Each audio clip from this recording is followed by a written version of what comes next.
Ng'ennaku z'omwezi 4 omwezi ogw'E12 omwaka 2008 palament z'amawanga agamu ag'omu buvanjuba n'amasekkati ga Africa gaakola omukago n'ekigendererwa eky'okukumaakuma ababaka ba palamenti okwenyigira mu bikolwa ebitebenkeza amawanga gaabwe n'okugakulaakulanya. Omukago guno ogwatuumwa The Forum of Parliaments of the International Conference on the Great Lakes Region olunaku lw'eggulo abakiise baabwe baatuuse mu ggwanga okusobola okulondoola akalulu bwe kagenda okutambula mu ggwanga.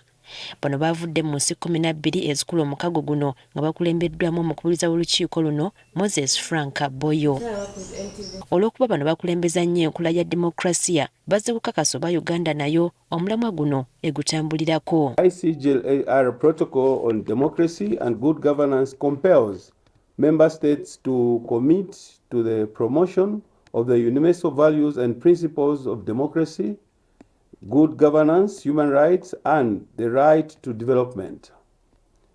The provisions in the protocol will guide our observations during the 2026 Uganda's general elections in accordance with the relevant international provisions. Kati baagala okulaba nga akalulu kano katambula mirembe awatali kunyigirizibwa kwonna eri abeesimbyewo n'abalonzi. Beyond technical requirements, the focus of the electoral observation mission to Uganda is to ensure that a conducive environment is created for legitimate elections, making it possible to govern peacefully in a climate of trust, transparency, and credibility.